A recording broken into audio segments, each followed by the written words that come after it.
The broadcast is now starting. All attendees are in listen-only mode.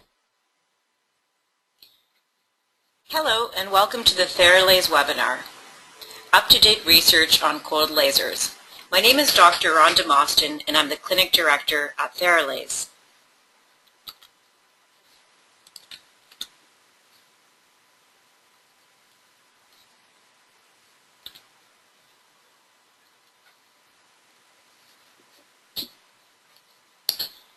So the first question I'd like to cover is, where do we find our studies? Where can you find your studies? A good place to start is on the web, and what I've done is listed some of the key websites that you can search for laser studies. So the first one here is PubMed. That's usually my first resource. It's the U.S. National Library of Medicine. It's their website, and typically I just search under low-level light therapy or low-level laser. Plus I'll put in one of my keywords like tendinitis, headache, whatever it is that I'm searching for. And that's a great place to start. The next place to go to is laser.nu, the Swedish Laser Medical Society Laser Research Library. It's also a good resource. And then you have your WALT and your NALT, which are the World Association of Laser Therapy and the North American Association for Laser Therapy websites, also full of information and studies. Finally, we have our International Society for Optics and Photonics, the SPI.org. And of course, please always visit our website, theralase.com. In the coming year, you'll see a change in our website.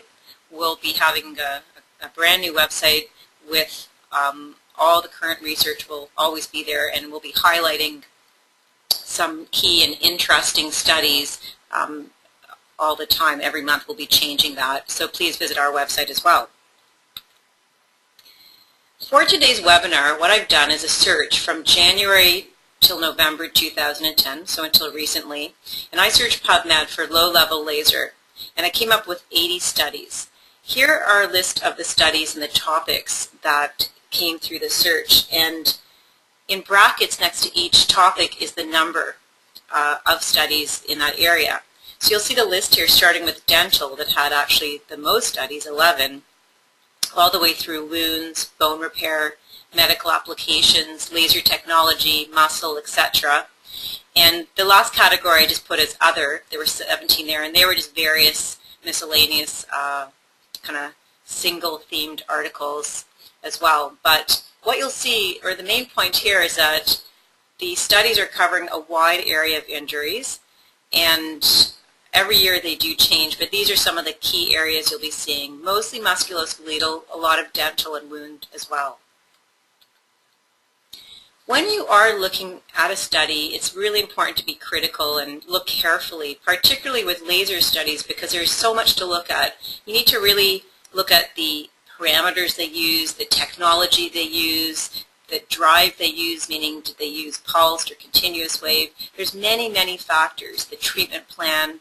So look carefully, and today when we go through these studies, I'll try to highlight some of these points that you should be looking at. One of the most significant general feature of negative studies is the use of very low dosages. Now, things have changed in the last decade or two, but if you look at studies from the early 90s and earlier, you'll see that many of them historically use very low dosages and often did not get good results because their dosages were too low. The trend now is to use slightly higher dosages, and you're going to see better results with that. The second point I make here is that many studies lack the information on laser parameters and calculations, especially the early studies. When you search early studies, once again from probably prior to 1990, some of them don't even list any of the laser parameters in terms of power, time, any of the settings. And it's really difficult to analyze that study without knowing what parameters they used. So always check the parameters. The more modern recent studies do tend to list the parameters. They do tend to detail that quite a bit better than they used to. Now, the negative studies might show that the parameters selected for the study were ineffective. It doesn't mean that laser doesn't work. It might just mean that those particular parameters, that particular power setting and time setting, that technology may not have worked in that study. So always consider that. And finally, laser studies might be difficult to search. A lot of them come out of Asia and Europe. Some of them are difficult to find, and many of them are in other languages, not in English, and have not been translated. So that makes it a little bit difficult as well. When we're going to look at these studies, all kinds of parameters are going to come up. So I thought I would just list for you here what the Theralase parameters are, because many of you are using a Theralase right now, and at least you'll have a point of reference when we're talking about the other studies. So in Theralase we use near infrared, which is invisible light, and we also use visible red light. Our near infrared are 905 nanometer wavelength diodes. The power ranges from 0 to 100 milliwatts. The peak power is 50,000 milliwatts or 50 watts, same thing. Our frequency is 0 to 10,000 hertz. Our wavelength 905 nanometer, and energy density is 600 joules per centimeter squared per minute. Now the visible red, which are 660 nanometer, oh sorry, that's a mistake, it should say wavelength 660 nanometer. The average power for those diodes is 25 milliwatts. So this is just your point of reference. When we're looking at numbers in some of the studies, you might start wondering, well, what are you using in your office or in your clinics? We're going to go through about 12 studies. So out of those 80, I've selected 12. And they're all randomized controlled trials. And this is the trend now. When we look back in around the year 2000, Tuner and Hode, who are very big names in laser therapy, looked at all the past studies, and they looked at the randomized controlled trials and only came up with 100, and that was in the year 2000. Now, 10 years later, just within the past 8 months, we've had 80 randomized controlled trials. So the research is really building now. They're generally better studies now, and much, much more of them. So we're going to start with a study on wounds. Low-level laser therapy with a pulsed infrared laser accelerates second-degree burn healing in rat. This is a clinical and microbiologic study. This is out of Iran, 2010 study. All the studies we're looking at today will be current 2010 studies. The objective was to investigate the effect of a pulsed wave laser therapy on the healing of deep second-degree burns in rats. So what they did is they actually made burns on the skin of rats, and on each rat they would make 2 burns. So there's a proximal and a distal burn. And they divided the rats into 4 groups. There was a placebo group, which is a group where they weren't treated with real laser light, they were treated with a sham laser or placebo laser. The second group, one of the burns was treated with a 3000 hertz pulse 890 nanometer infrared laser. And the distal burn is left untreated, so that's your control burn. The third group, proximal burn, treated with a similar laser, but they bumped up the energy density for this one to 11.7 joules per centimeter squared. And the fourth group, there was no laser treatment, they were just treated with a topical medication. So what they found that the best results were in group 3. This is a group that had laser, but the higher setting. So the higher dose laser did the best. They found significant increase in wound closure rate at 2 weeks and 3 weeks after burning compared with the placebo burns. So the results weren't immediate. It wasn't within days. It took about 2 to 3 weeks to see this. And by 4 weeks, there was also a significant increase in wound closure compared with the control burns.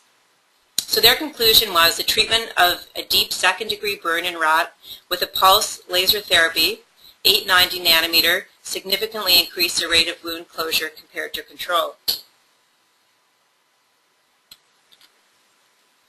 Our next study is on TMJ, the effects of superpulse low-level laser therapy on temporomandibular joint pain. This one is out of Italy, 2010. The objectives were a randomized double-blind study to compare the efficacy of superpulse laser therapy with NSAIDs. So they're comparing laser with NSAIDs in the treatment of TMJ. Here's a picture, a schematic here of the TMJ, or the temporomandibular joint. In this study, they looked at 99 patients with TMJ disorder, and they were divided into 3 groups: the laser group, the sham group, and then a group they just treated with NSAIDs. So typically in almost all these studies, that's how it works. They have a laser group, they have a placebo laser group or a sham laser group, and then they might have some other kind of control group. They measured pain intensity. They did 10 sessions over 2 weeks, so not a long treatment, but it seems like they had treatments about 3 times a week, so that's pretty good, 3 to 4 times a week. Pain intensity was measured by visual analog scale. They also checked mandibular function by monitoring the active and passive mouth openings. They also took MRIs, so they have different ways to measure the progress here. The results were that the mean visual analog scale was significantly lower, so the pain was reduced in the laser therapy group from the 5th day of treatment on. The mandibular function also was significantly higher in the laser-treated group by 1 month after treatment. And overall, they saw a significant improvement in the clinical signs and symptoms of TMJ over the 1 month period. So the laser group definitely had a significant change. And before I go on, I just want to let you know, if you are thinking of questions or have questions, at the end of this webinar, there will be an opportunity to type in your questions in the sidebar, or during the presentation, you can kind of keep track of your questions on that sidebar, and I will try to get to as many of them as I can at the end of the webinar. Our next study is going to compare the use of low-level laser therapy with ultrasound, and we're looking at bone repair. It's called Comparative Study of the Effects of Low-Intensity Pulsed Ultrasound and Low-Level Laser Therapy on Bone Defects in Tibias of Rats. This one's out of Brazil, also a 2010 study. And you'll see the journal here is Lasers Med Sci. This is one of the key journals where you'll find a lot of your laser studies. The objective was to investigate and compare the effects of low-intensity ultrasound and low-level laser therapy during the process of bone healing. So this is just a picture I came up with. Of course, it's not an exact picture of from this study. This is a rat femur. We're really looking at tibias here. They took the rats and they randomly distributed them into one of 3 groups. There was a control group that had bone defects but no treatment. The laser-treated group that had the bone defect and they were treated with laser, 830 nanometer at 50 joules per centimeter squared. And then there was the ultrasound-treated group, and they used 30 milliwatts per centimeter squared. Then they took each of these groups and further subdivided them. The rats, some of the animals from each of the groups were killed on day 7, day 13, or day 25, so that they could analyze the tissues at different points in time. And then they went ahead and assessed the tissues to see what was happening in there. And what they found is on day 13 and day 25, there was intense new bone formation surrounded by highly vascularized connective tissue with osteogenic activity in the laser therapy group. This laser therapy group had a statistical difference compared to the control group. The control group was the untreated group. They also compared this to the ultrasound group, and the ultrasound group had no statistical difference compared to the control group. So there was no more there was no enhancement in the bone formation in the ultrasound group compared to the control group. So laser therapy, when it comes to bone repair, through these results you can see is really quite more effective in terms of healing bone. Their conclusions were laser therapy improves bone repair in rats, mainly at the later stages of recovery. It seems that this therapy was more effective than ultrasound in accelerating bone healing. Moving on to our next study, this one looks at tendinitis. And here they take a 780 nanometer laser, and they're looking at the effect of the 780 nanometer laser on the mRNA expression of inflammatory mediators in tendinitis. So basically what they're going to do is they're going to induce tendinitis in these rats. And if there's tendinitis, we know that there's inflammation. And there's inflammation, we know there's inflammatory mediators. And the hypothesis in this study is that the laser therapy has an effect on these inflammatory mediators, and that's how it affects change and healing in tendinitis, by reducing these inflammatory mediators. So this was the hypothesis of these investigators. And what they did is they took these 42 rats and divided them into groups randomly.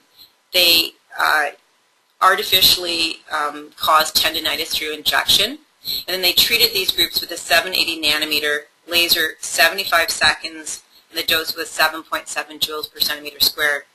The 4 groups were a control group that had no laser therapy at all.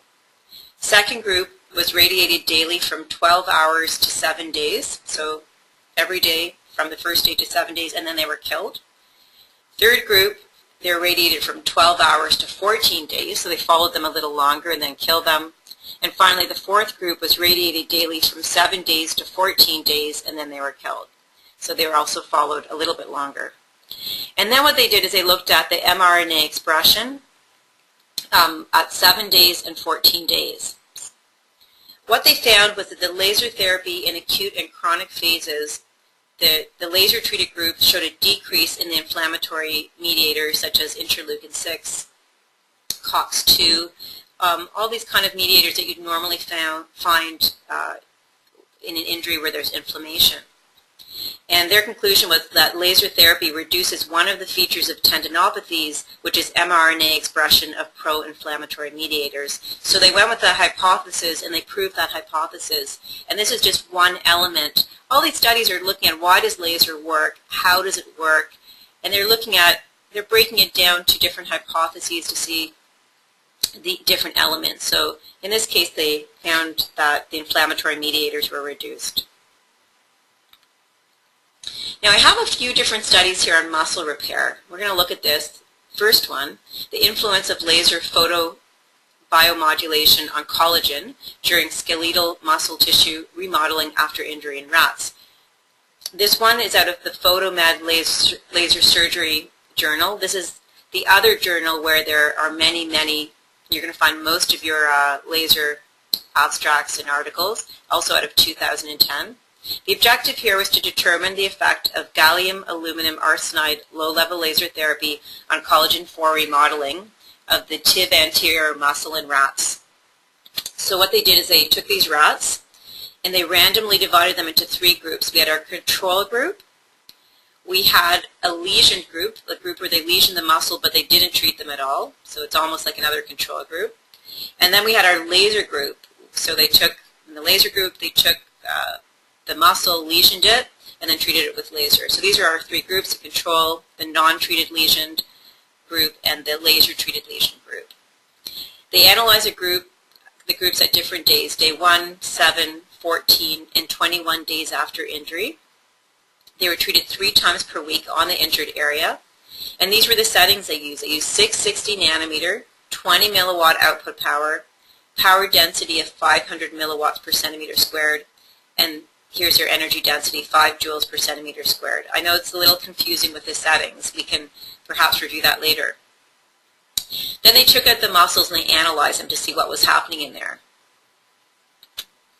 And what they found was, once again, they proved their hypothesis that the laser therapy promoted an increase in collagen 4 in the first 7 days after acute trauma. Now what was interesting here, in this particular study, they found that the muscle still needed about 21 days to be fully organized. So when they compared it to the control, it still took a while for the laser-treated group to be fully organized. But what they proved was that the laser does affect collagen 4, and it's probably by affecting collagen 4 that the laser will help repair muscles. Here's our next muscle study. The next 2 studies look at something very interesting, which we haven't seen a lot before, and that is treating before an injury even occurs. What happens if we treat muscle before exercise? Will this work in any kind of preventative manner? Will it help to reduce any kind of potential muscle injuries after exercise? So we have 2 different studies here. Both the next studies have some of the same researchers, but they looked at 2 different types of exercise, and they're 2 separate studies. This first one's called low-level laser therapy before eccentric exercise reduces muscle damage markers in humans. This is out of Brazil, and also 2010 study. And their objective was to determine the effect of low-level laser therapy treatment before knee extensor eccentric exercise on indirect markers of muscle damage. So let's look at this. They took 36 healthy men and randomized them into a laser group and placebo group. And what they did is they treated them first with either the laser or placebo, and then they had the subjects, these healthy men, perform 75 maximal knee extensors. This picture is not exactly accurate, you see here. It's just showing them doing exercise, not exactly the right exercise. But once they've done their exercise, they were assessed by muscle soreness, which is your visual analog scale. But more importantly, they were assessed by tissue breakdown. So there's certain proteins and enzymes you'll find in tissues when they break down. Your lactate dehydrogenase, your creatine kinase, and these were measured before exercise, 24 and 48 hours after exercise. So they're measuring their muscle soreness, the tissue breakdown, and finally they're measuring muscle function. And this was measured by maximal voluntary contraction. So they have them contract their muscles before exercise and after 24 and 48 hours after exercise. And what they found is that in the laser-treated group compared to placebo, there was a smaller increase in the LDH and CK values. And what this is really showing is that you didn't have the muscle injury happening in these laser-treated groups. They didn't need the same amount of muscle repair after. So the laser was almost working preventatively to inhibit muscle breakdown during this exercise, which is very interesting. They also found in the laser treatment group a smaller decrease in muscle voluntary contraction right after exercise. So they still had a lot of strength in their muscles right after the exercise in the laser-treated group. So their conclusion was the low-level laser treatment before this exercise was effective in terms of attenuating the increase in muscle proteins and the decrease in muscle force. So this might be a whole new avenue in treating athletes using laser. Let's look at the next study, which is fairly similar. Here they look at the effects of low-level laser therapy in the development of exercise-induced skeletal muscle fatigue and changes in biochemical markers related to post-exercise recovery. Also out of Brazil, and also 2010 study. This was a randomized crossover double-blind placebo-controlled trial. So in this one, when it's a crossover, they basically take the two groups. You've got your placebo group, and you have your laser group, and they both go through the trial, and then they switch the groups. So the group that was in the laser group, in the second phase of the trial becomes the placebo group. So both groups get a chance to both go through the placebo section and the laser part of the trial. So they all end up at the end of the day having some laser treatment. The objective here was to investigate if low-level laser therapy can affect biceps muscle performance, fatigue development, and biochemical markers of post-exercise recovery. So here they took 9 healthy male volleyball players, and they were either receiving laser therapy or placebo, and once again, it's a crossover, so later on in the study, they would then be moved into the opposite group.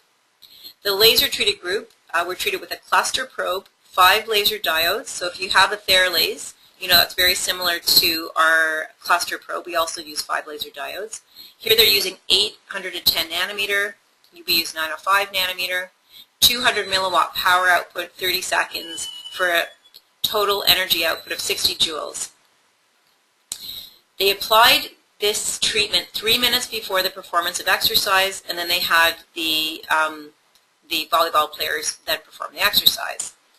They all performed voluntary elbow flexion repetitions with a workload of 75% of their maximal voluntary contraction until they were exhausted. And what they found were the active laser therapy group were able to increase their number of repetitions by 14.5%. So they had much less muscle fatigue, the group that had the laser therapy. And the elapsed time before exhaustion was increased by 8% when compared to the placebo group.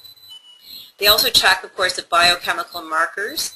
These were like the creatine kinase that we talked about in the last study. And these markers were down, so the muscle recovery is much faster in the laser-treated group. So their conclusion was a pre-exercise irradiation of the biceps with doses that were used in this study applied in 2 locations over the muscle, increased the endurance for repeated elbow flexion against resistance, and decreased post-exercise levels of blood lactate, creatine kinase, and C8 reactive protein. So overall in these studies what we saw is decreased muscle fatigue and a much faster recovery of muscle function and less tissue breakdown. So this is a very promising area. Now, we have a lot of practitioners using laser acupuncture, so I wanted to cover at least one laser acupuncture study. And there are many out there, by the way, many laser acupuncture studies. In this study, they looked at laser acupuncture in patients with temporomandibular dysfunction, implications for practice. Once again, 2010 study. The objective was to analyze the effect of laser therapy applied to acupuncture points of patients who had TMJ disorder. So this picture is actually showing our single probe. This is what we'd use if you had a Theralase to treat with laser acupuncture. I'm not sure exactly which technology they were using for this study, but that's a picture of ours. In this study, they took 10 patients, 20 to 50 years old.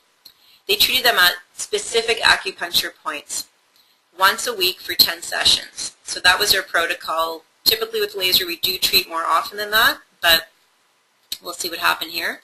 They use a gallium aluminum arsenide laser, 780 nanometer, 70 milliwatts for power for 35 joules per centimeter squared energy density.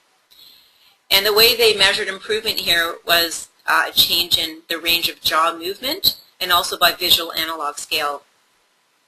And what they found after these treatments was a significant improvement in the painful symptoms and the EMG activities of the masseter muscles. So the muscles were working very well.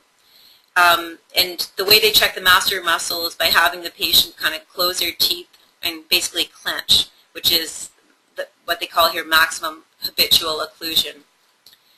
And they found these were greatly improved. Now they didn't find overall change in mandibular movements, and it could be that this was only for 10 sessions. That's not a lot of sessions, but overall they found an improvement in the muscle activity and a decrease in pain. So their conclusions were laser therapy in specific acupuncture points promoted the improvement of symptoms, and it may be used as complementary therapy for TMD or temporomandibular joint disorder. I get a lot, as part of my role at Theralase, I take in clinical questions all the time, and I actually get quite a few questions about treating scars and keloids. And keloids are basically hypertrophic scars. I'll show you a picture in the next slide. So I found this study kind of interesting, and it may address some of these questions. And this study was titled Prophylactic Low-Level Light Therapy for the Treatment of Hypertrophic Scars and Keloids. It was a case series, so I think they only looked at about a few patients in this study. This was published in Laser Surgery Medicine, 2010, and it's out of actually Quebec. So their objectives were to investigate the effectiveness of they actually used an LED, it was a near-infrared light-emitting diode, as a prophylactic method to alter wound healing. Let me get into this. Let me go to the next page and I'll be able to explain this quite a bit better. Here's a picture of, or a diagram, a photo actually, of a keloid. And what you can see is it can be quite red, it's raised, they can be fairly large, and they're very hard to get rid of. In this study they took 3 patients that had history of keloids. Now the way it works is people who get keloids are prone to keloids. So there is a tendency to get a keloid. People are kind of predisposed to having that tissue buildup. So these 3 patients had a history of hypertrophic scars or keloids due to either acne or surgery.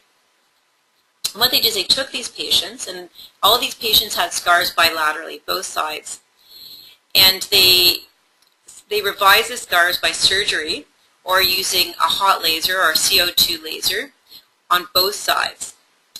And after the scar revision, they then treated one side with laser and the other side they did not treat at all. And then they followed these patients for a long time, and up to 1 year, and they used a Vancouver scar scale, and they took digital photographs through the year, and they also used something called a profilometry analysis, which measures the roughness of the surface. So they have different measurements.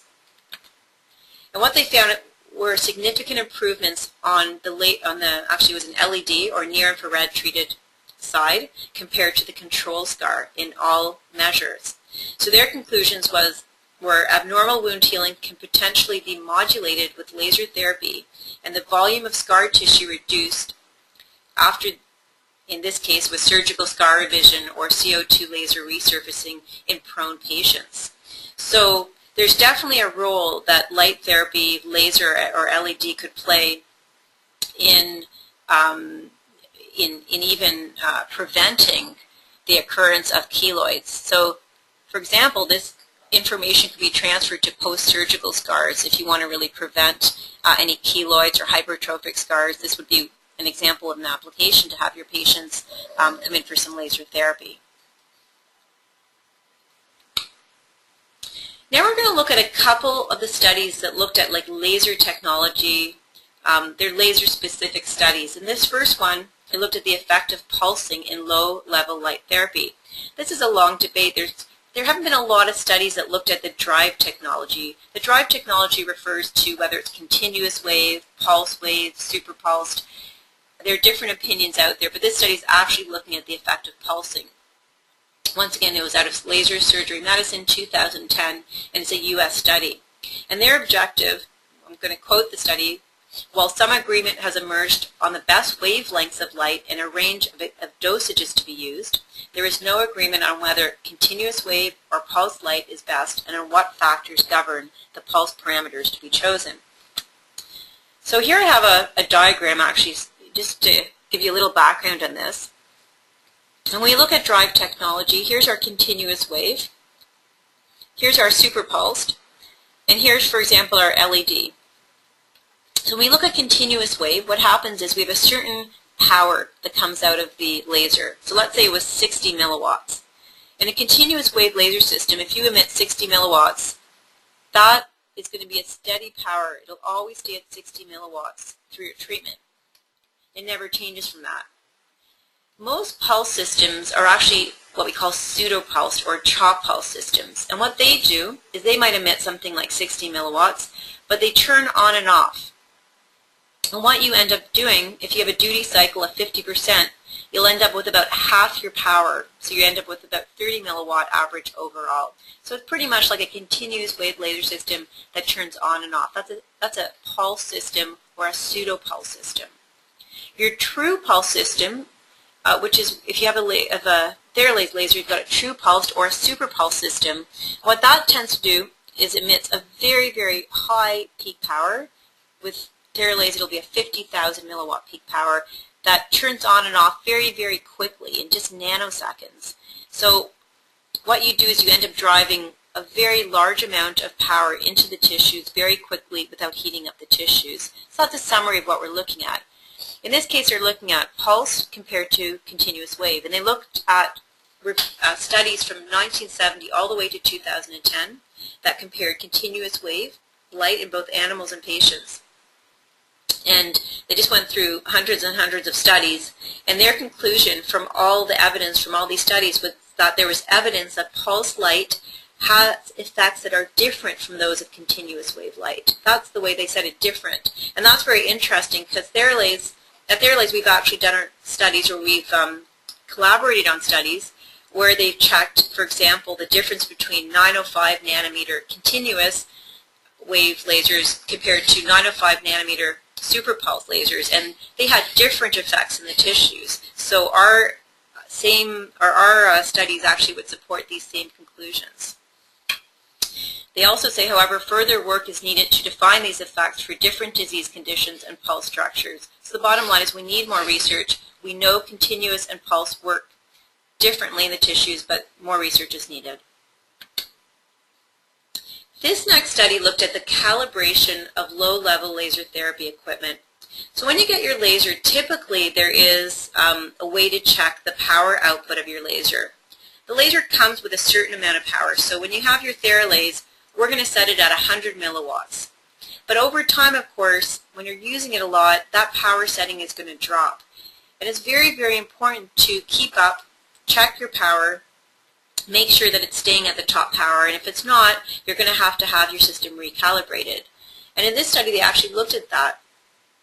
The background was, despite the increased use of LLLT, there is still a lack of consensus in the literature regarding how often equipment must be calibrated.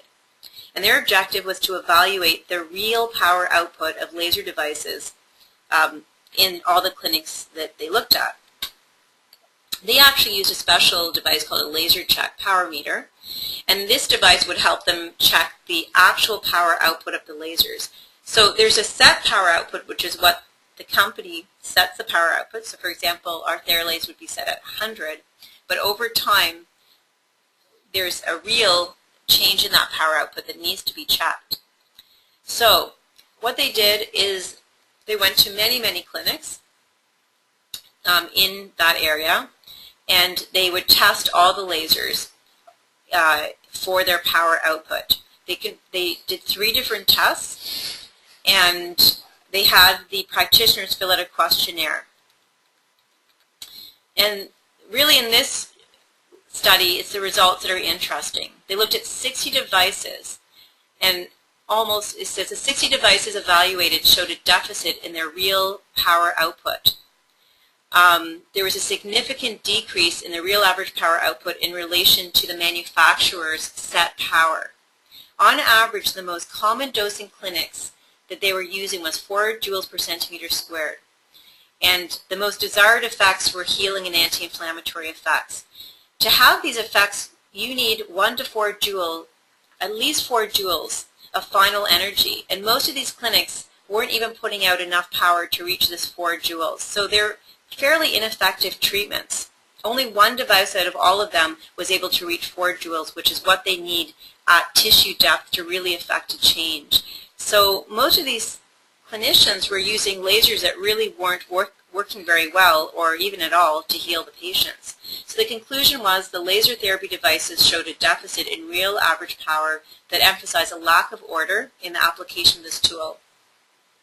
What the study shows was a need for periodic calibration of your laser therapy equipment and a better technical knowledge of the therapists involved. So I hope that we're doing a good job training everybody, and everyone should know that on a regular basis to check the power output of your equipment, and if it is too low, you'll need to recalibrate your equipment to put it up to enough power to really affect changes in your patients.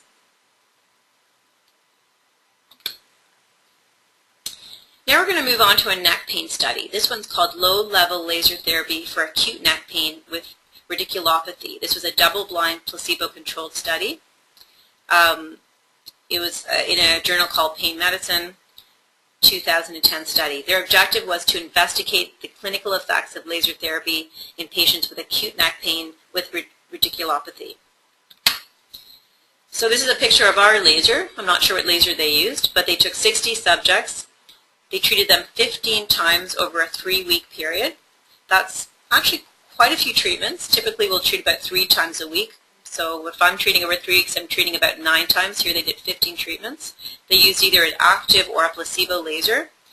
And they only treated over the spinal segment involved. So with radiculopathy, you could potentially treat down into the arm or leg, wherever the pain's being felt. But here they just treated right at the spinal segment. They use a 905 nanometer wavelength, frequency 5,000 hertz. Here's other settings listed here. So fairly similar to ours. It doesn't look like super pulse system, but they're using a wavelength of 905 nanometer, just like the Theralase laser. What were their outcome measures? Their primary outcome measure was visual analog scale, so the pain intensity. And their secondary outcome measures were neck movement. They used a neck disability index and quality of life questionnaires. They took these measurements before treatment and at the end of a 3-week treatment period. So they had very good results. There was a statistically significant difference between the groups, between the laser group and the sham group, for intensity of arm pain and for neck extension. And their overall conclusions were that laser therapy gave more effective short-term relief of arm pain and increased range of neck extension in patients with acute neck pain with radiculopathy compared to the placebo group. So this was a good study. There have been a lot of good studies with neck pain, and if you haven't seen the Lancet study yet, you should look that one up. It's published in the Lancet. It was a 2009 study, and Roberta Chow was the author. It got a lot of publicity because it had very, very favorable results for laser therapy and neck pain. This next study looks at the effects of gallium aluminum arsenide laser on cartilage or cartilage repair in rats. This was also a 2010 study published in Photomedicine Laser Surgery. They took an 830 nanometer laser and they tested it at 2 different settings, a 5 and then a 15 joules per centimeter squared setting. So let's look here. They took 30 male rats and divided them into 3 groups. We had our control group, and then we had our laser-treated group at 5 joules per centimeter squared, and our next laser-treated group treated with a higher energy density, 15 joules per centimeter squared. Treatments were administered every other day for a total of 10 sessions. That's a pretty good dose of treatment. And then they killed the animals 24 hours after the last treatment and analyzed the tissues, the cartilage tissues to be specific. And what they found was an increase in the cartilage and an increased number of chondrocytes. So these are the cells, of course, that will produce the cartilage. And this is something we've known for a long time. There's lots of studies that laser will repair cartilage, that there's been a lot of theories that it increases the number of chondrocytes, and this is just a study that really does support this theory that laser-treated cartilaginous areas or injured cartilage will increase the number of chondrocytes and thereby increase the thickness of cartilage. So their conclusion was the 830 nanometer laser within these parameters, it induced changes in the thickness of the cartilage and increased the number of chondrocytes. They couldn't actually find a change in bone length. They were also measuring change in bone length. It probably was too early. You need a lot of pretty significant change in thickness of cartilage to see a change in bone length, but they definitely saw significant changes in the cartilage itself. So I want to close with this study because I found this very interesting. I've actually fielded many questions on using laser to treat infections. So there's, of course, different kinds of infections. We have our bacterial infection, our viral infection, and our fungal infections. And I've had questions specifically on treating toenail fungus before, and I came up with this study. Looked like a fairly good study that was in a podiatric journal, the Journal of American Podiatric Medical Association, 2010. The treatment of mild, moderate, and severe onychomycosis using 870 and 930 nanometer light exposure. Now, in this study, they were looking at a specific device, so the study may have been supported by a manufacturer. Their device was called the Novion. It was a dual wavelength near-infrared diode laser used to treat fungal infections or onychomycosis that used 870, 930 nanometer light. And they proposed that it had unique photolethal effects on fungal pathogens. Well, our light is fairly similar. We also use a near-infrared light. We use a 905, and there is definitely potential to treat fungal infections as well. Here we're looking at a picture of fungal infection of the toe. Their study was a randomized controlled study, and what they did is they took 26 toes that were all confirmed to have fungal infections, and they treated them with specific protocols, specific laser parameters on day 1, 14, 42, and 120. So there weren't actually a lot of treatments here. There were just very few treatments. And then after the treatments, they cultured the toes and evaluated them. And they followed these patients for 180 days. So that's really good. A lot of studies do not have a long follow-up. This had a very, very long follow-up, which is great because a fungal infection could come back again. They want to check for that. So they took measurements from standardized photographs taken periodically during this 100-day follow-up period, and they had an expert panel, I'm assuming, of podiatrists. These were their results. At 180 days, 85% of the toenails were improved. It showed clear nail linear extent. 65% showed at least 3 millimeters of clear nail. Clear nail is like healthy nail. And 26% showed at least 4 millimeters of clear nail growth. So there was definitely significant improvement here. And of the 16 toes that had the moderate to severe involvement, 10 of them improved, also shown by clear nail growth of at least 3 millimeter. So they all improved to a certain degree, and their conclusions were, these results indicate a role for this laser in the treatment of onychomycosis regardless of degree of severity. The ease of delivery and lack of a need to monitor blood chemistry are all attractive attributes. So if you have this, or if you know someone who has fungal infection, usually the only real route that they're told is drugs or medicine, but the laser now is going to open up a whole new area, a very effective area for treating fungal infections. That concludes our webinar. I will take in questions, so if you have some, please type them in, and momentarily I'll get to them. I probably won't get to all of them. I will try to answer them through your email address after if I don't get to them. But at this time I also want to let you know about some upcoming events we have. On Saturday, November 27th, there's going to be an 8-hour seminar at the Canadian Memorial Chiropractic College in Toronto. It is applicable for 8 CE credits, and this study is on cold laser therapy clinical applications. There is still time to register if you'd like to register for that. On Saturday, December 4th, we'll be running an 8-hour seminar in San Francisco, also cold laser therapy clinical applications. This one is eligible for 8 CE credits in California. And on Wednesday, December 15th, it'll be our last webinar for 2010. It'll be cold lasers for medical conditions. So we'll be reviewing some specific medical applications for cold lasers. That's an online webinar, and you can register through our website for that one. The other thing I want to let you know, if you're interested in hosting a Theralase event at your clinic, which is typically what we do is we come into your clinic and you can be the host. We'll bring in a dinner or a meal. And it's for people that are interested in learning more about laser and want to have a 1-hour presentation put on. If you want to have more information on that, you can contact me at rmoston@theralase.com. If you have any questions, please enter them into the sidebar and I will get to them in just a moment.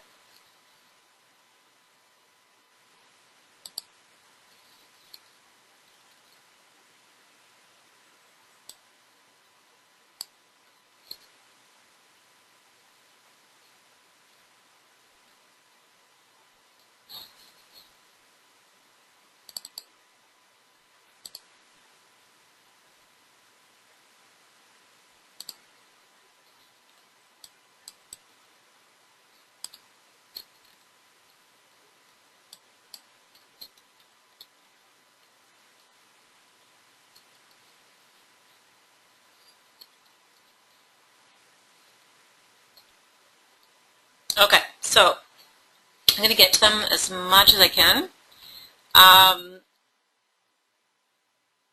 The first question is, hold on, please hold on just 1 second because quite a few questions are coming in.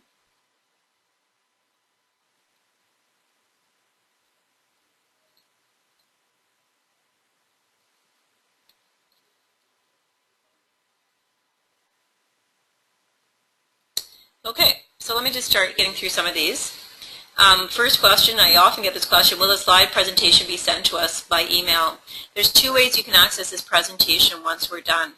One is we do record the presentation, so if you want the recorded version, it will be linked to our website probably within the next week, so you can access it that way. The other way is if you want a copy, just fill out the, we have a feedback questionnaire that we really appreciate you filling out. Everyone will receive this by email, and once we get it back from you, we will send you out a PDF copy of the presentation. Next question. What is the latest in cold laser therapy for stop smoking? The latest, there was, in terms of PubMed, there were no studies on this in 2010, but if you do a search on those websites that I mentioned earlier in the presentation, you will come out with studies on cold laser therapy for stop smoking. They mostly focus on acupuncture or auricular therapy.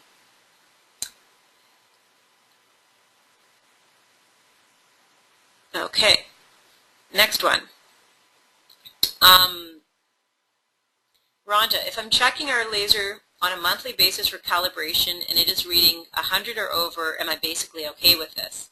So this is how calibration works. Checking monthly, first of all, is about where you want to be. That's a good, if you're using it fairly regularly, check it monthly. our laser is set at 100. So if it's reading 100, you're good. In fact, if you're reading 100 or over, it's good.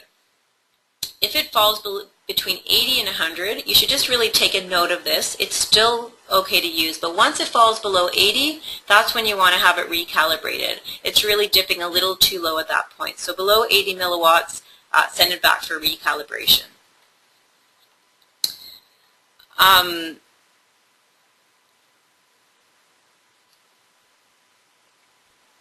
Hold on.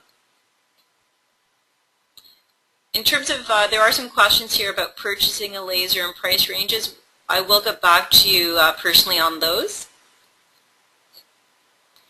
Can you comment on wrinkle reduction with the Theralase laser protocol? Well, this webinar is mostly about, specifically about research. Theralase, here we run clinical studies, so we do actually our own research here, and we have done a study on facial rejuvenation, and if you want some information on this, you can ask me afterward and I can send you off some information on that. Do you publish updates to the protocols for treating different conditions? What we do is we do review all the research regularly, and we do update. What we're going to be doing is linking that information to our website, and we do update our protocols as well. You'll find that in the next 6 months we will have an update of our protocols, and that's accessible to any Theralase customers.